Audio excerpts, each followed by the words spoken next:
우리는 로마서 5장까지 인간의 죄와 죄에서 어떻게 구원을 받는지에 대해 공부했습니다.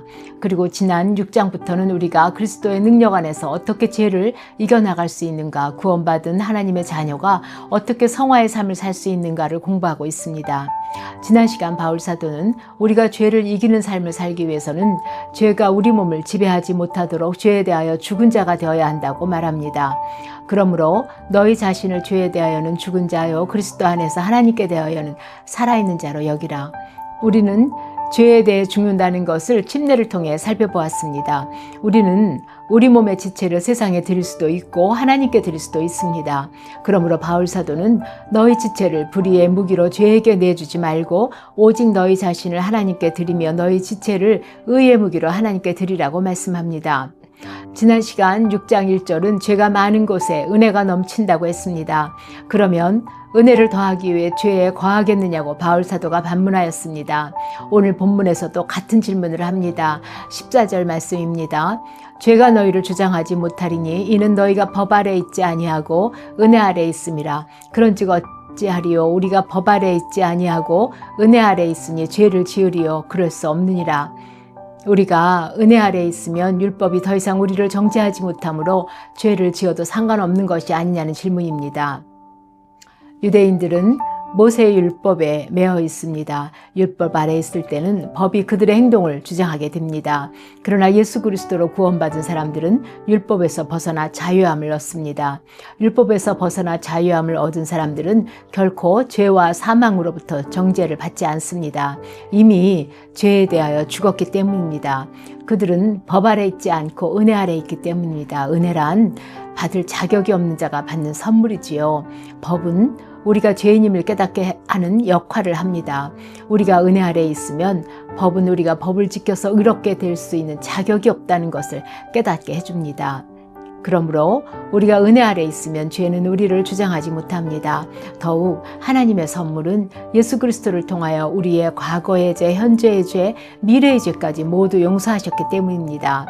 우리는 이미 그 선물을 받았습니다. 그러므로 다시 우리가 이전처럼 죄 가운데 거한다면 이것은 죄에 대하여 죽고 하나님께 대하여 산 자라고 할 수 없습니다.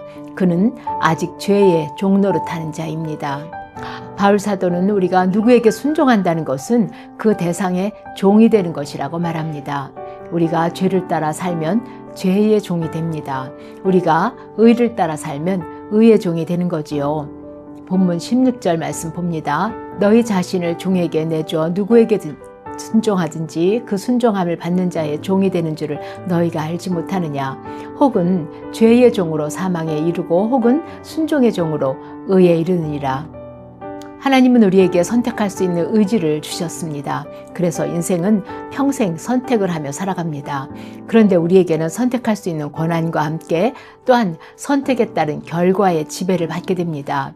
우리가 죄를 따라 죄를 지으면 죄의 종이 되어 결국 사망에 이르게 됩니다. 또 의를 따르면 순종의 종으로 의에 이르게 됩니다. 우리는 원래 죄의 종이었습니다. 그러나 지금은 복음의 교훈을 마음에 순종하여 의의 종이 되었습니다.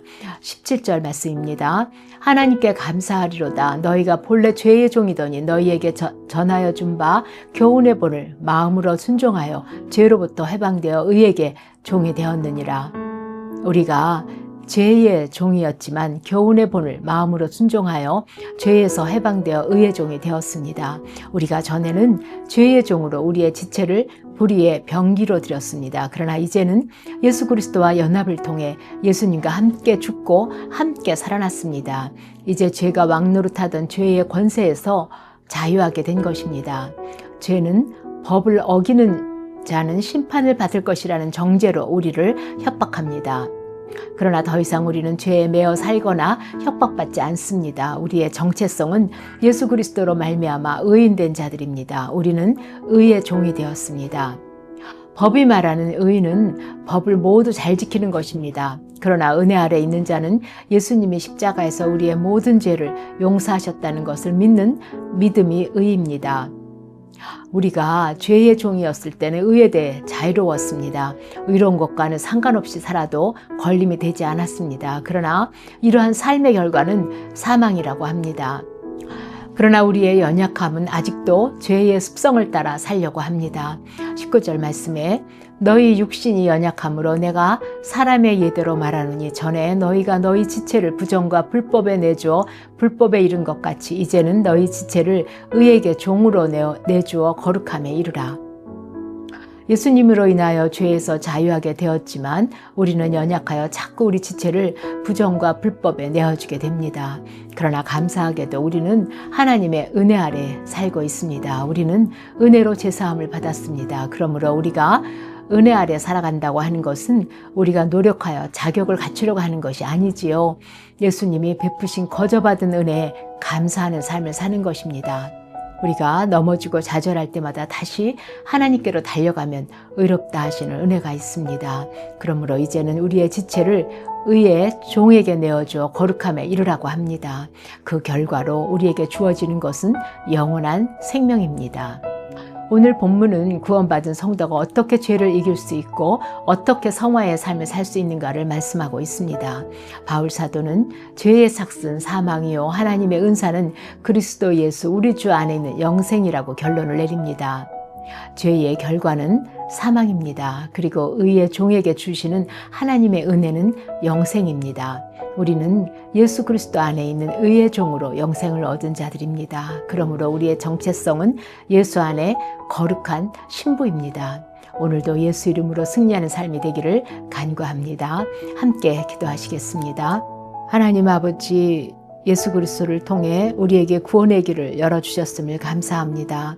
죄의 종이었던 우리로 의의 종으로 영생을 얻게 하심을 또한 감사합니다. 죄의 습성으로 돌아가려는 우리의 연약함을 주님 앞에 내어놓습니다. 우리에게 베푸신 주의 은혜로 우리를 붙들어 주시기를 간구합니다. 오늘도 우리는 주님의 은혜가 필요합니다. 예수님 이름으로 기도합니다. 아멘.